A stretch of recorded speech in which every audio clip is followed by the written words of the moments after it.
Woher kann ich wissen, ob es Gott überhaupt gibt?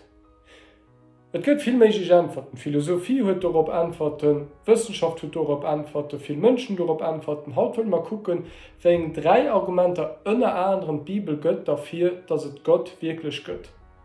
Römer 1, Vers 20 steht das erste Argument von der Bibel. Da steht, dass der Mensch an der Schöpfung, an der Natur, am Mensch selber kann erkennen, du musst irgendwo einen genialen Erfinder sein, und das ist Gott. Argument 2 von der Bibel ist, dass die Bibel selber sagt, sie selber, also die Bibel, ist ein Argument für Gott, weil die Bibel Wort von Gott als Gott zu den Menschen schwätzt und sich da selber den Mensch präsentiert. Das heißt, es wäre gut, dass ich die Bibel lese, für zu gucken, okay, kann ich die Bibel als Buch, nicht das, was Leute über die Bibel so, mit der Bibel selber als Buch, kann die mich überzeugen, dass es Gott gibt. Ein drittes Argument von Gott an der Bibel ist Person, und zwar Person Jesus Christus. Nämlich hier seht, dass hier der Jung von Gott ist, dass hier der Weg, wo ich das Leben ist, in Jean 14,6. Das heißt, das Wichtigste ist, sich mit Jesus auseinanderzusetzen, laut der Bibel, herauszufinden, dass es Gott laut der Bibel gibt.